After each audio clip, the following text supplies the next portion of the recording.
Good morning to everyone in the room and to everyone attending online. So just to remind you why you're all here, today is the Career Compass session, and we have a very nice panel of former fellows who are here to tell you about what they've done with their life globally.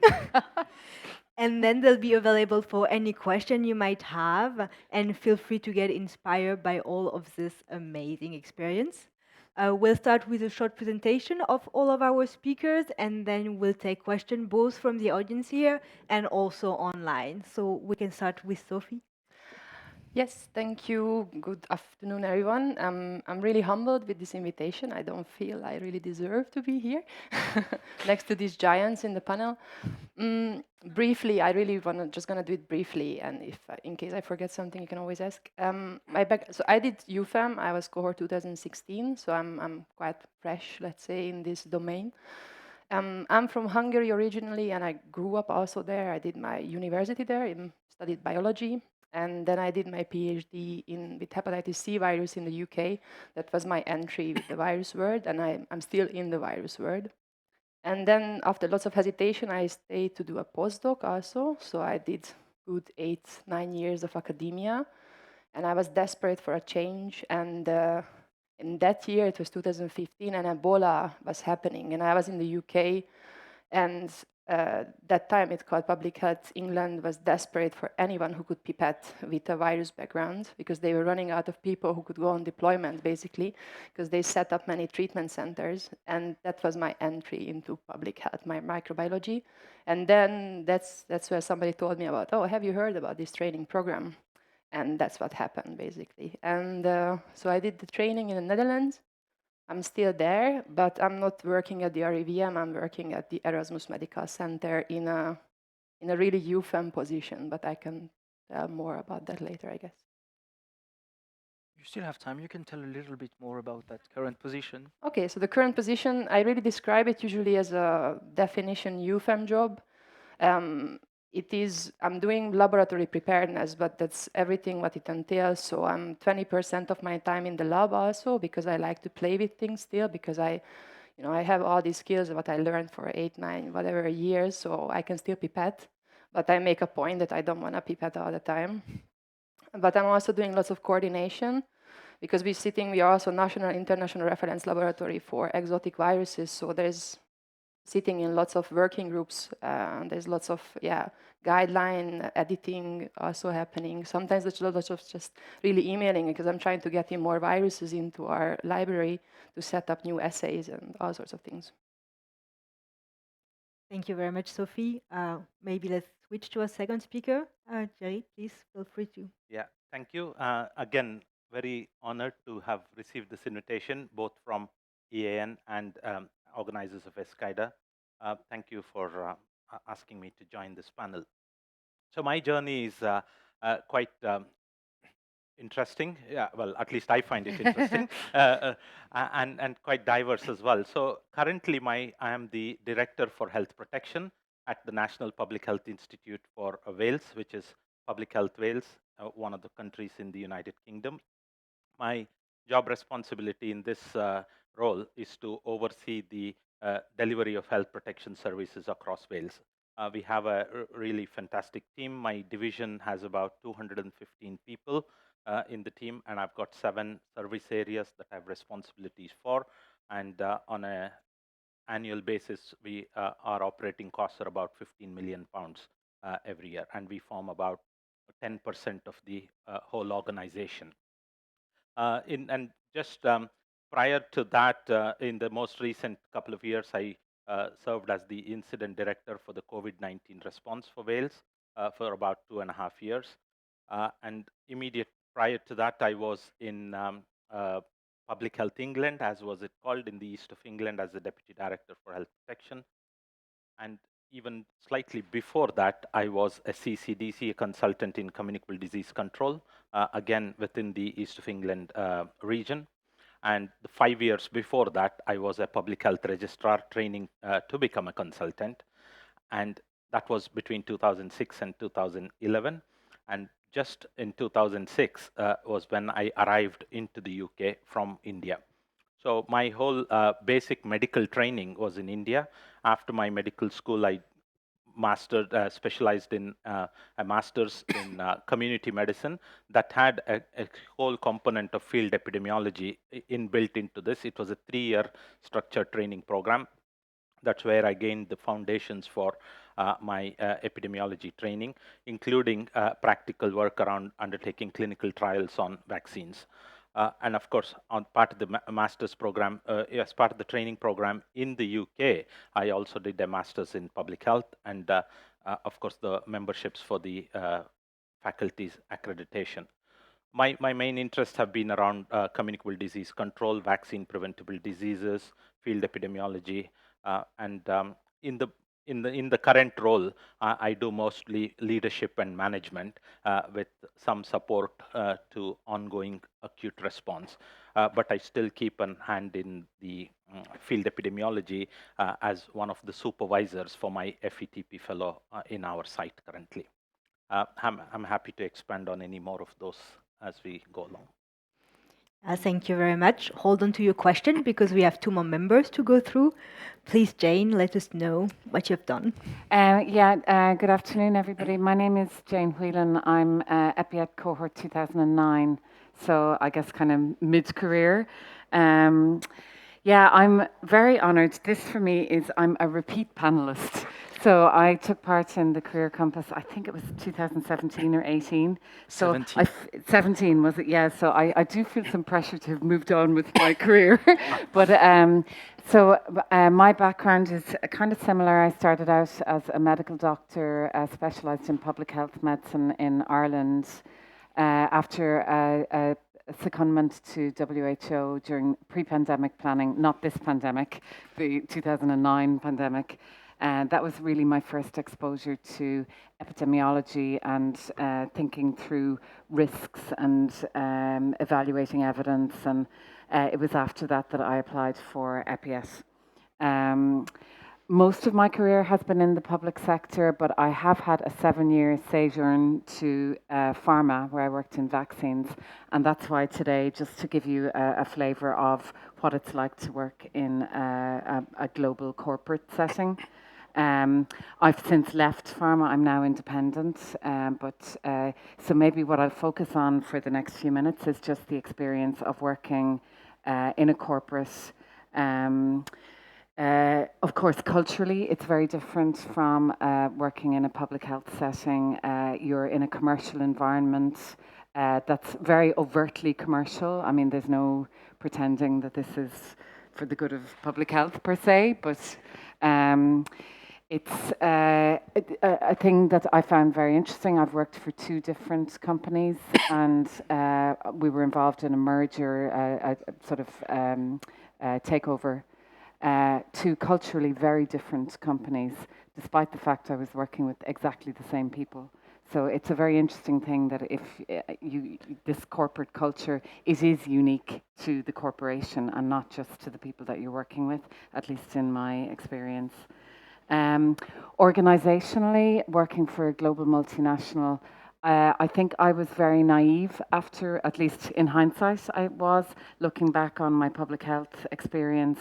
I believed that being competent, conscientious, driven, motivated, I believed that these were characteristics that, you will help you progress. But what you learn in a corporate world, being through takeovers, acquisitions, mergers, outsourcing, it can be brutal. And I think blinkers off, I've learned so much from that. I've learned so much from the business, where the bottom line is economics, where you're dealing with different business models, multi-million euro budgets, all these kind of things that I was never exposed to in my public health experience. So, I mean, that is something, it's brutal, but it's a great education. Just one last thing, through that experience and being exposed to so many, you've great access to innovation and expertise.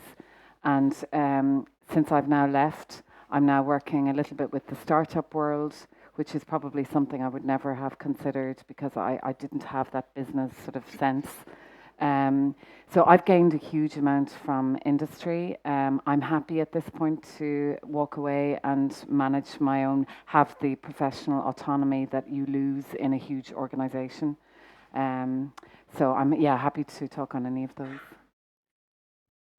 Thank you very much. And last but not least, Kostas, the floor is yours. Yes, hello everyone. Thank you very much for the invitation. It's a big honor. So I will start from the beginning. I have a bit weird career. You'll find out very soon. So I started as a dentist, and then I finished the medical school after. And then I went with many missions with MSF, with Médecins Sans Frontières, Doctors Without Borders. So I was in many missions in Africa, Malawi, Zambia, Mozambique, mostly Somalia, mostly in East Africa, but also later in the West Africa, in Latin America, and some Asian countries. And during this experience, I realized that that there is this field that is called public health, and it's really interesting, and you really make an impact doing that, and focusing on that and not on the individual patient. And then I started focusing on this field. And I did a master's in epidemiology in London School of Hygiene and Tropical Medicine. Then I did EPIET in 2002 in Ireland. It was first in the 1 year in Dublin, in South, in the Republic of Ireland, and the second year in the north of Ireland, in Belfast. This was because of the funding at the time, but it was really an interesting experience to see both sides, regional side somehow and the national side. And then I worked as a locum regional epidemiologist immediately after in the UK, Nottingham, for about a year. And then I went back to Greece, and I did my specialization first in public health and occupational health. I did also a PhD in epidemiology. And then I worked for many years in the National Public Health Institute in Greece. I was first working for gastrointestinal diseases, and then I was the head of the unit of vector-borne diseases and zoonosis. And in 2012, I left the institute, and I went to France, to Public Health France in Paris, and I worked for 6 years as an EPIET scientific coordinator. I left this job in end of 2017. And then I continued in Public Health France as an epidemiologist in the respiratory and vector-borne disease unit. And I stayed there for about 3 years and a half, and then I moved again. I came to in June 2021. I came almost a year and a half ago. I came to ECDC, and I'm now working as a EPIET scientific coordinator. EPIET, probably most of you know this now, is the FETP for the countries neighboring the EU. Thank you very much to our 4 speakers. So now we're going to start the Q&A session, which will be moderated by Tim and I. Just for those of you who don't know us, we're here because we're member of the board of the EPIET Alumni Network, Tim being treasurer, and I'm the general board member, and this session is organized by EAN. So for people online, Tim will be monitoring the chat and transferring your question to the speakers. For the people here in the audience, just raise your hand. You'll have a mic gone around. Just make sure you speak into the mic so that people online can also hear you. And while you're starting to raise your hand, I think we can start with a few questions that we have prepared also ahead with Justine. And let's start with the most depressing one. And this is a question to the whole 4 of you. Are you optimistic about the future in terms of work opportunities once people and the whole world will have forgotten about COVID-19 and how important public health can be?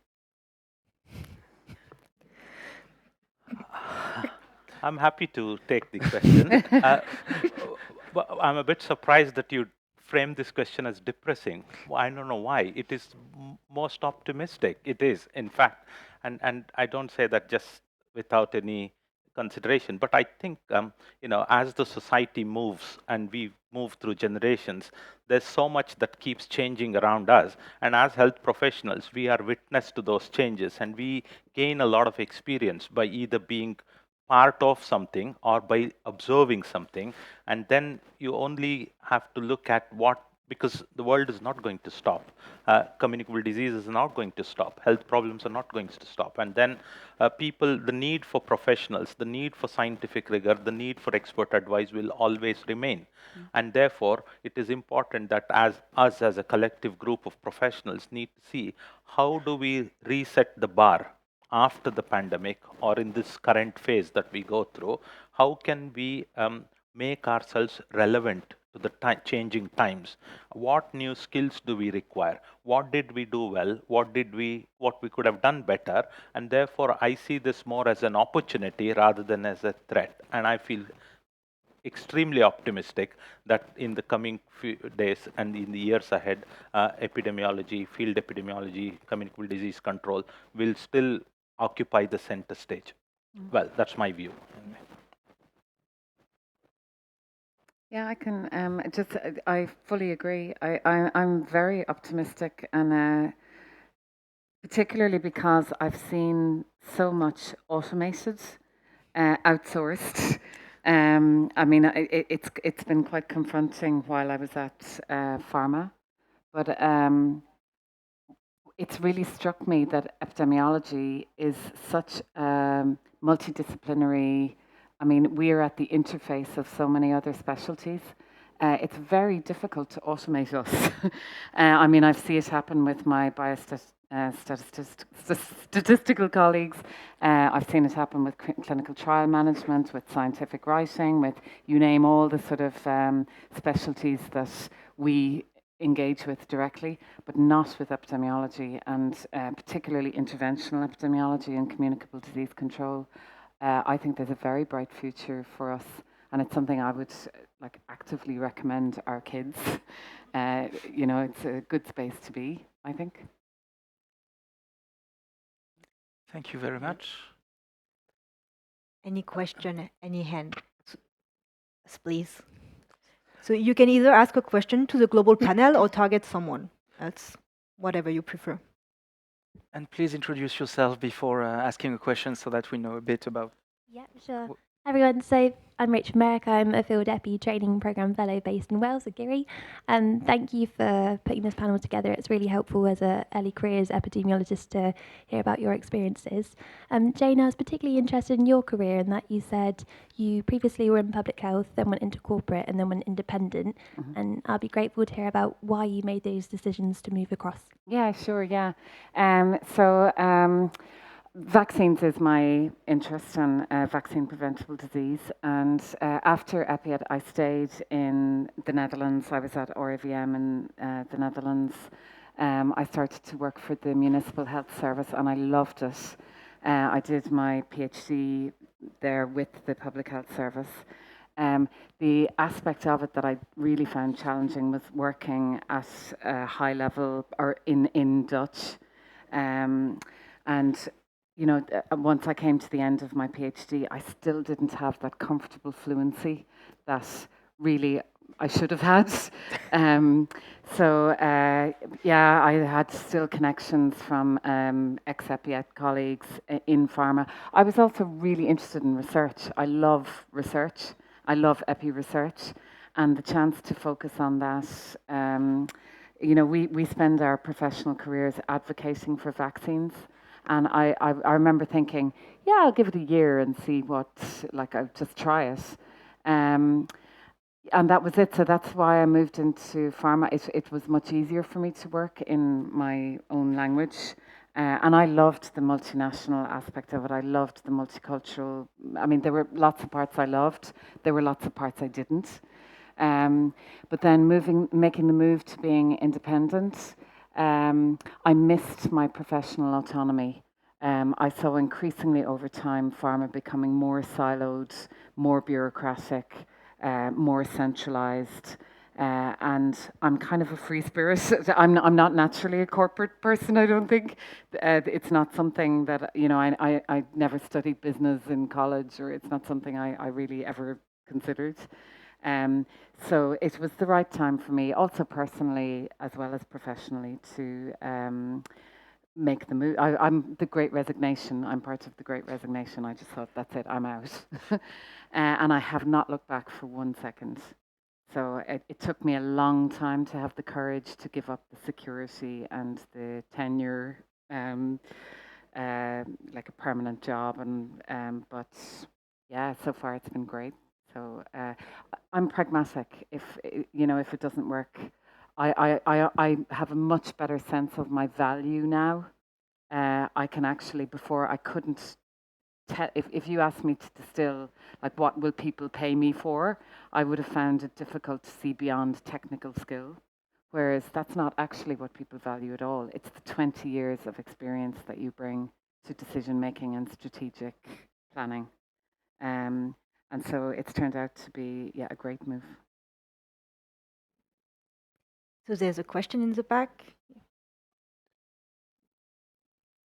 Thank you very much. Okay. I am Donjat Bislimi from the Republic of Kosovo, EPIET fellow. I have one question for Kostas. We know that your life, Kostas, can really be published in a book, your career. You have Not really sure. huge career and with a lot of successes. So you are one of our role models, how we should be. But I would want to ask you just one question. What is the most important advice that you are giving to us, your fellows and your students, as new healthcare professionals, epidemiologists or doctors or whatever we are engaged on? What is the best piece of advice that you are giving to us right now? Yeah, thanks. Easy question. Yeah. Yeah, definitely not an easy question. Yeah, first of all, I don't think my career is really. There are many other careers that are much better, much more streamlined than mine. I think for me the most important thing is to do what you really like. To first of all to find what you really like, and then to follow this.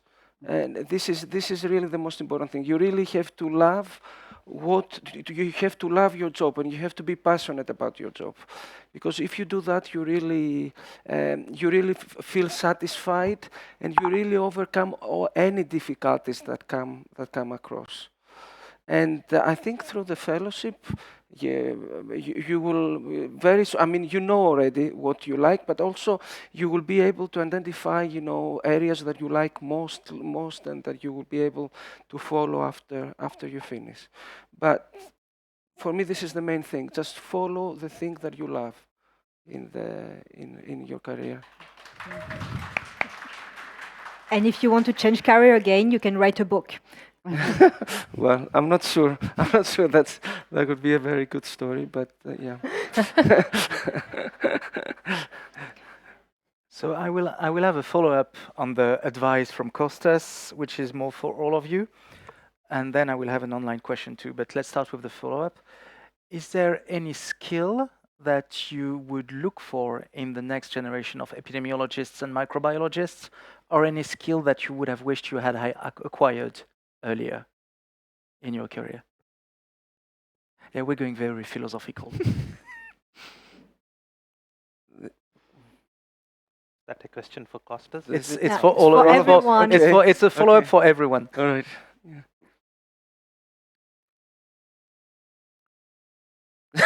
That's a tough one. with with everything changes with time, and what was relevant at a particular point in time may not be relevant at the same intensity 10 years, 20 years down the line. But there are certain things that will remain a constant requirement no matter which generation you are in, whether you became an EPIET in the 95 or in 2022. And that for me is to be very clear about what values you have and what values you stand for, and that will determine where it takes you, and that is relevant across generations. Sometimes we say that you have to have the right beliefs, and that beliefs will turn into your thoughts, the thoughts turn into your actions, actions turn into your hobby becomes passion, that determines your value, and the value takes you to your destiny. Now, that that is philosophical to some extent, but that is absolutely true across all generations. Kostas' point is absolutely right. We all talk about being passionate about your job. We hear people using the terms, "This is my dream job." Why does it make it the dream job? Because there is something in that job that makes you get up every morning and say, "I want to go to work because this is what I love to do." And it may be difficult to identify what is it that you love very early on in your career, because if you are a bit like me, everything looks nice to me and I want to put my hand here, there and everywhere, and therefore you dabble with things. And while it is a good thing to do to explore multiple avenues, it may also be important that at some stage you have to draw the line and say, look, I think this is you to understand yourself and say, where will I see myself? And so it's a journey I think everybody will go through.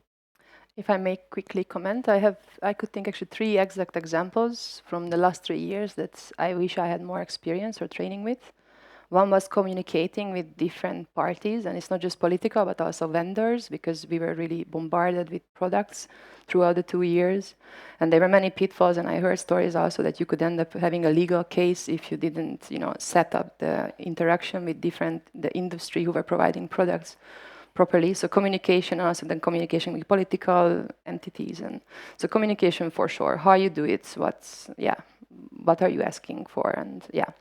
The second is regulatory knowledge, which is that I'm going into more microbiology, and which is a current thing also happening, EU-wide, all sorts of regulation for the tests we use, and most people don't know. It's quite a dry topic, but it's really, really important. And maybe it's a bit repetitive and stealing from this morning, but the ethical things of, I'm also running different smaller, larger studies, and you always need to do with ethical things, and it would be nice to have a bit more knowledge about, a bit more confidence, I think. So let's say, then training in different questions or different studies or different research, how you deal with different ethical questions. That's interesting, thank you. Do you want to follow up with the online question? And you can ask for the mic in the meantime. Okay, so we have a question online from one of our participants. So it's a general question to any of you. What do you think the benefits are of moving around jobs? Have you ever regretted moving jobs? And what did you learn during this process? Another book idea.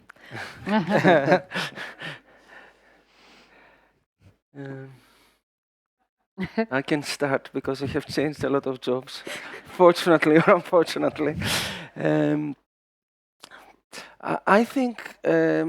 I think every job has a cycle. So first you have to start with it and you start learning things. Then you become really competent and you know how to do things. And then you have to repeat this once more. And then when this cycle is over, I always feel that I have gone through this cycle. And I want to do something else. I want to explore something else. So there are some people that staying in the previous generation stayed in a job for like their whole life. I wouldn't be able to do that. I would be extremely bored to repeat the same things and the same things and again. And the new challenges is what you make you really alive. So for me, I mean, when I feel that I close the cycle, and I have learned everything from this job, and I gave what I could give to a job, then I'm ready to move on to a new adventure, which can be in a similar field or sometimes in a little bit different field. But I think you have to dare. You don't have to be afraid. You don't have to. I mean, this freedom. Okay, you have to take this freedom. I think you have to. Don't worry so much about the insecurity. If you don't like your job, don't stay there because it is just secure. Just move on. Yeah, I mean, I completely agree that you have to be true to yourself. I mean, we're saying a lot of the same things, but for me, I never viewed career as a continuum. For me, it's always been a journey that, you know, it's sometimes intellectual, it's sometimes emotional, it's sometimes social, but it's a journey and it's not a straight line. And I never had an aspiration to kind of vertically up a ladder. I needed to feel fully engaged in what I was doing. And like once that cycle, there is a time when you should move on. And I've never once regretted leave. I think I would probably regret not doing something rather than doing it. So I've never regretted leaving a job. And as your career goes on, like with every job, you acquire new skills. You know, you're evolving all the time, and I don't think that you've got to have faith that as you get older, you have something valuable to contribute. There will always be somewhere. I mean, I think, yeah, for Generation Xers like me, it's sort of interesting what's going to happen as we get older, and you've a much bigger population coming behind us, highly skilled, and so we'll see. But I have faith. And just to agree with all of what's said, and I also feel the same.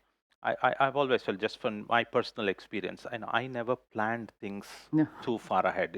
I was just being responsive and receptive and be very open to opportunities, because you never know which door opens at what time point, and then you need to be very sharp with that. And also the fact that if you are very single-minded about a particular job and you're just waiting to get that, it also, you have to weigh up how long can you keep knocking on the door, and in the process will you miss other doors that open. So that is important. And most important about, you shouldn't have any regrets, because I'm always a firm believer that all development, or at least most of the development, whether it's personal development or professional development, happens outside your comfort zone. If you think that you are set there and everything will fall on your lap, it will never happen. You have to come out of your comfort zone and go that extra mile, and then take risks, willing to stick your neck up above the parapet, willing to be shot down at times, but then that's where the opportunities is. For me, as a personality also, I hate this thought of regret missed opportunities. And that's why I think sometimes you end up taking too much and think, if not now, when else can I do this, is the question I keep asking myself. And for me, always been a mix of in between, you know, the need for and the wish for stability, but at the same time, you know, being bored or realizing that, for example, academia really wasn't for me.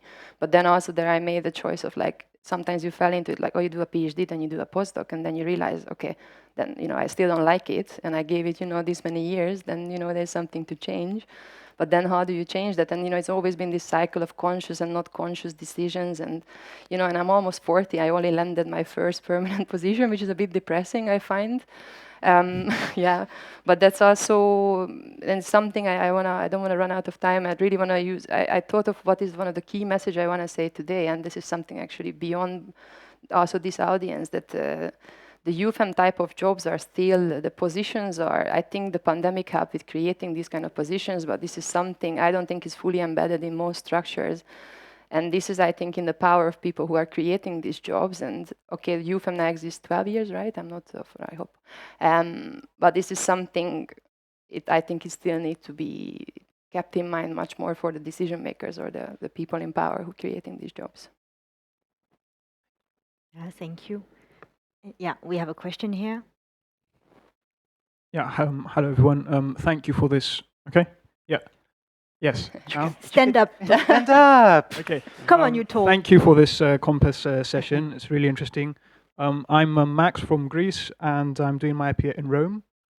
I wanted to ask. It's like I totally agree that it's really important to do things that we like, but also for me, it's really important to be as useful as we can, right? So I'm thinking sort of in this direction and in the sort of new challenges we're facing and this changing world and so on and so on. Do you think like the public health professionals of today and tomorrow, I mean, should really focus on having a really broad set of skills, or really try to develop expertise in certain skills? That's sort of one question. And the other is, which is quite worrying to me, I mean, we all like work really hard. We have, a sort of, good ethic, good, healthy thinking, and try and do the best, and we produce certain outputs and stuff. But a big question is like, how much of this actually materializes? Because a lot of it comes down to policy. So, do you think that we need people with a good sort of public health background actually moving into policy and sort of bridging a bit the fields here? Yeah, thank you. Two interesting question. Who's going for that? Yeah, it's a big question, and actually on for the 25th celebration in the afternoon, we're going to discuss this as a community, because I'm not sure what the answer is, or if there's a right answer. I don't know. I'll think about it a bit more. My reflections on the two questions. Then on the first one, whether you should have broader skills or you should spend your energy and effort trying to specialize in one. That again depends on what are your values, what do you want to get out of it. And often you hear people talking using the phrase transferable skills, and then you say you have a core set of skills required to undertake a job. For example, say epidemiologist, you need to be able to count, you need to be able to divide, you need to be able to compare, as some of the basic things. You need that broader set of skills to ground yourself, because it's a bit like building a house. You need to have a very strong foundation, and then you can build many levels above it. If your foundation itself is shaky, as many floors you try to build, the whole building will collapse. So no matter what you decide, whether you're a public health professional turning to become an epidemiologist or a medical doctor, dentist, journalist, whatever you are, get your foundations right and basics right, so that becomes the bedrock on which you build your career.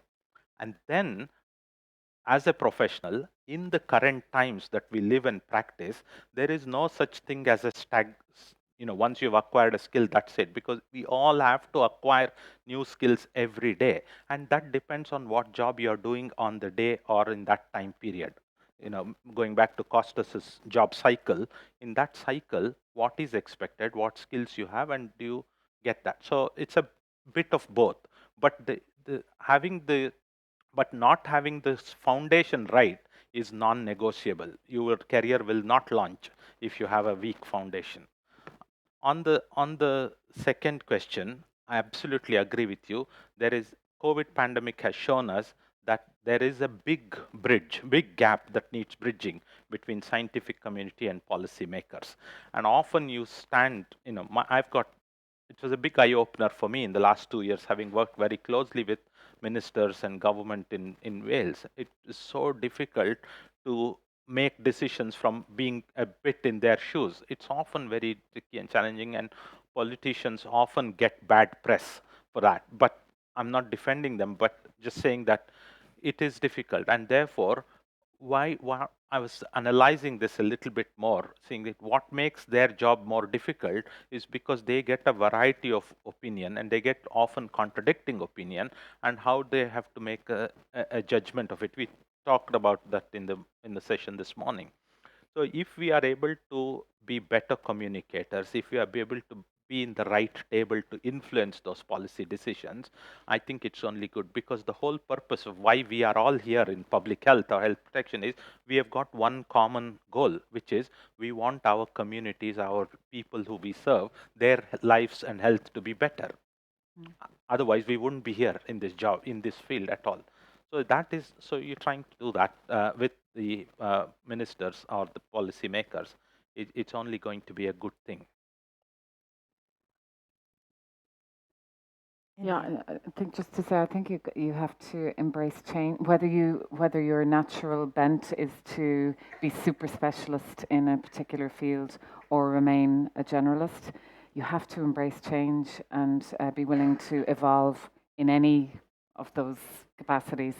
I mean, I think standing still and saying, "Well, I'm done," it's just not an option. So I think whatever your preference, staying current and informed and engaged, that's a priority. I just have an opinion because Tim is pushing me, and It's to get some EUPHEM perspective. but this is actually not a EUPHEM perspective. It's just general. I'm thinking. I mean, but you also have the freedom of if you have a favorite topic, you can also just take a job for a few years, do it, and then go back and broaden up again. So yeah. Good. We had a few more questions in the audience. Yeah. Yes. On the other side, where I'm working. I don't think you're speaking in the mic. No? Okay. So I've been working for 12 years in the same position. I love my position, and sometimes it's very difficult to find skilled and talented people that are like-minded like you. And what should we do to keep them? How do we spice it up to keep them? Sometimes against their nature, against their will, but for us it's very valuable to have people that are actually flexible, even though they will stay for, I would say, 5, 10, even more years. In my institute, we have people that have been working there for 30 years and doing a great job, and they had this kind of spark that you have, but how should we go about to keep them, and how would have what would have kept you in a job? Tell me. Is this a hidden message for Kostas? Come back. Yeah. Yeah. It's difficult to answer this question. I'm not sure I'm the right person for this. I think it helps if if there is a small if the institutes understand that the people need a small change as well. They might need to develop some more competencies, so they to propose, for example, training or some other, or change a little bit the tasks that so that the person does not exactly do exactly the same things. I think that would be helpful, or a small, for example, a small career break for a year for someone to do, a sabbatical or something. That's really, it can be really energizing, and then you have more. Maybe you have a little bit more energy to go back to your own job. So there should be a little bit of flexibility there is probably in many institutes, in many agencies they realize this, and there is flexibility. But I think this is quite useful. If you want to keep, you have to make sure that people that are work there, they're happy. So that's the most important thing. That is, the environment also is you work in a nice environment. That there is no toxicity, because sometimes in the work environments there are problems. So these are things that you have to solve very, very early before they become difficult to solve later. But in general, yeah, I think that's what, so I would say flexibility, and then try to always to create an environment that is friendly and easy for the people, good for the people to work in. Yeah, like I'm probably not the right person to answer this either, but I think we need to rethink career progression. I was talking to a friend of mine who's an architect, and he said, yeah, but we all end up managing people in departments, and no matter what you do. And, the Peter principle, this idea that we're all promoted to our position of maximum incompetence, and then we get stuck. Career progression, it should be more flexible. I think the idea of that people if people can speak openly about what their professional development needs are, it may be a sabbatical for a year. It may be that they want to go and work in a different part of the company for a period. It may be they want to get more involved in education or training. So I think this sort of inevitable trajectory of into people management, and that's where you end your degree or you end your career with a gold watch. That's not relevant today, I don't think. But I think it's very hard for companies to think, or institutes to think outside the box, because they need someone to fill those management roles. Also, actually, they asked me about where do you want to progress with my career, and actually, I said that if the next step in my career would be what my direct boss is doing, then I said I don't want to progress in my career. So that's another thing that I think we also kind of expecting ourselves and people expecting us to constantly, move in a higher position. But if you're really happy in the environment where you are, because all your creative needs are fulfilled, because I always say we have a creative job and we should have creative freedom, of course, then reality is something else. However, this is when it comes in that sometimes you need to sell it to your boss. Why is it good for them if they let you, I don't know, maybe take a consultancy, you're lowering your hours, and then, you can play on the side, because then, you're bringing in network and, or, all of these things. So it's something we need to try to, sell it better to our bosses. Why is it good for them? And then, of course, you also benefit from it. And just very quickly, my perspective on this is that we need to understand people who work for us, who we work for, and who we work together, and we understand what makes people tick. Because one of the things we find is people, especially scientists and people who come from professional backgrounds, we all, no matter whether we agree or deny, we have a level of scientific ego attached to ourselves. And if that ego is not satisfied in the job role, people will say, I don't want to be here, I want to be somewhere else. So it's understanding what, and then it's also not about just pandering to every request of everybody. Then people will say, I need twice the salary, I can only work half the time. There will be unreasonable requests in the extremes, but keep that to one side. But I think it is important, and also evidence suggests that the longer a person works for a particular organization, their value to the organization exponentially goes up, because you're long in the job, you know how to do it, you do quicker, the organization reaps the benefit of it. Whereas in the process, you must not lose out your value in the market.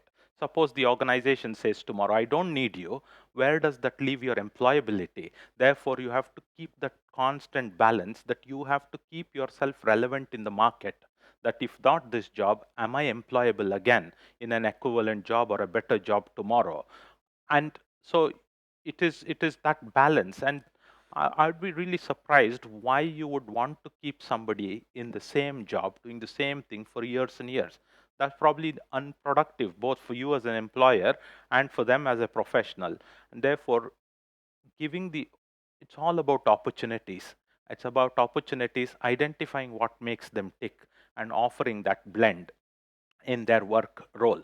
I know we can't not, there will be elements of, Naomi and I were talking last night about what proportion of your job you love and what proportion of your job you don't love. And there will always be a proportion of job you said, oh my God, I don't want to do that at all. And then, some boring meetings and said, oh my God, not again, sort of thing. But then there'll be another part of your job which says you'll just jump and say, yes, I will do it. You just need to maximize that yes, I will do it proportion and higher. And I think that's probably might work. Thank you. Yeah, we're slowly running out of time, so maybe we'll take one last question from the online audience who didn't have much. We have two very good questions from the online audience. Okay, then we'll speed The up. first one, you can answer it very short. Many of you have medical training or clinical experience. Do you think this was necessary to your current role, and how big of a part does it play right now in the epi work you do today? I'm sure you can make it fast for this one. From my case, yes, absolutely, because I trained as medical, as also infectious diseases, and so I was managing clinical patients, and now that comes in absolutely handy at every conversation I have with clinical colleagues and with non-clinical colleagues. Agree. Yeah, I fully agree also. And the second one, how do you experience the, between parentheses, lack of diversity, the potential lack of diversity at workplace? How can we ensure that diverse voices are sitting at the table? That's the third book. Yeah. I'm sure we can expand 5 to 10 minutes after the session, right? Yeah. I mean, it's an absolutely recognized important area. At the same time, recognize that perhaps organizations have been a bit slow in recognizing the importance of that. Now we talk a lot in all public sector, private sector organizations about equality, diversity, inclusion. These are all concepts that have come about probably into the limelight in the last decade, if you like. So prior to that, I think, it is about recognizing that there is everybody in the team has a role to play, and there is, the more diverse the skill mix is, that is one of the hallmarks of high performing teams, is they have diverse skill sets. And sometimes I see in a leadership role, it's easy for me to surround myself with the S people and say everybody agrees to what I say. Then I will not be a high performing team, because somebody has to recognize that some of the things I may be doing and challenge it. So that diverse opinion is absolutely essential for team progression and individual progression. And I think the managers should appreciate that, and should, as Giri said, should ask for this diversity.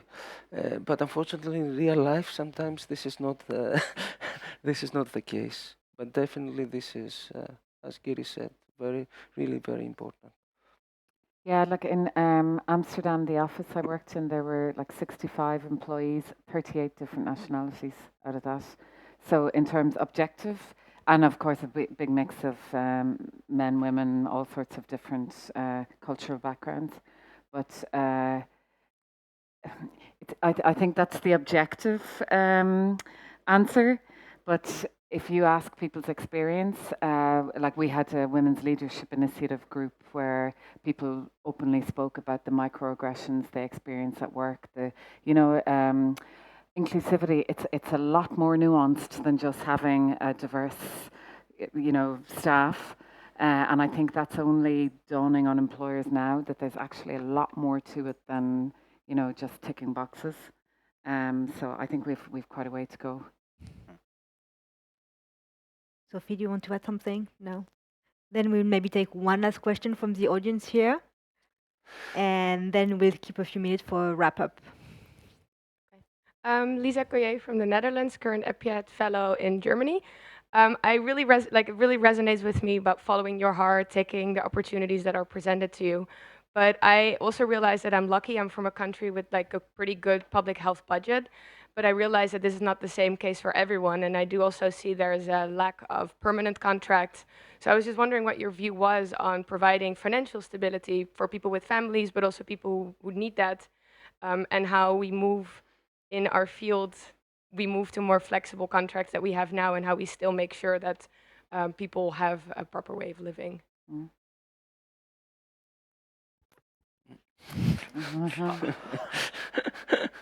I'll give my perspective on that. I think it's absolutely important, because you have to have a level of financial stability. Otherwise, it's just the simple things of paying the bills and making the ends meet is of course is big.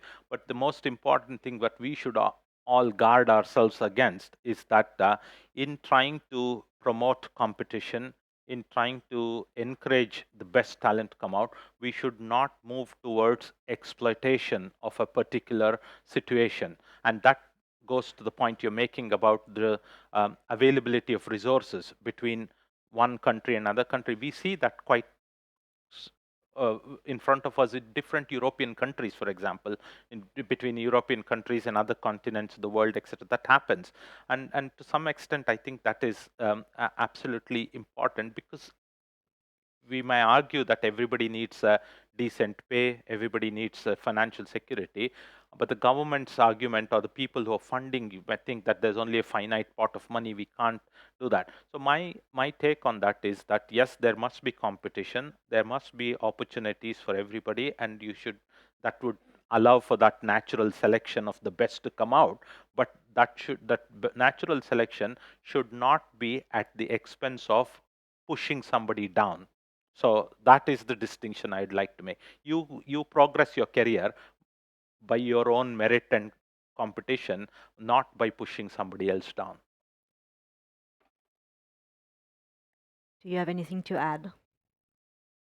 Yeah, I thought we might be approaching a tipping point after COVID, that there's such an employment crisis and critical shortages right across healthcare systems. And I thought, okay, maybe, now is the time that we'll finally see public health properly appreciated. And then talk of recession and no money. And so I think it's complicated to see what's going to happen. But I really believe the sort of anti-expert position, I do think there is a backlash against that now, where across all walks of life they're seeing difficulty, but particularly in healthcare, if you can't recruit. I mean, you've got to pay people a living wage that they can have good housing and a reasonable life. So. And maybe one more short thing to add, that I think also is traditionally there were certain positions that they were considered that as a public health professional positions, and maybe that's something I think it's been already challenged the past 2 years, and maybe needs to be more challenged, that we only employ you at the municipal health service if you are an epidemiologist. That's it. There are more people with more diverse background that should be considered for different positions.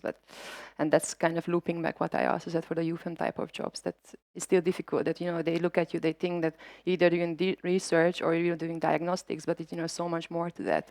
But these positions don't exist that much yet. Thank you. Yeah, I'm sorry we don't have more time for this discussion, which has been very interesting. But if you want to speak further with our speaker, I'm sure they won't mind being fine either on the app or in escaide, as long as you don't harass them too much.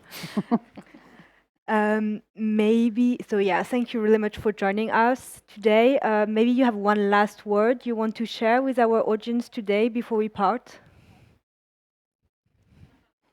No? Then we can... No, so I think a lot have been said. So yeah, big round of applause for our speakers who came there today.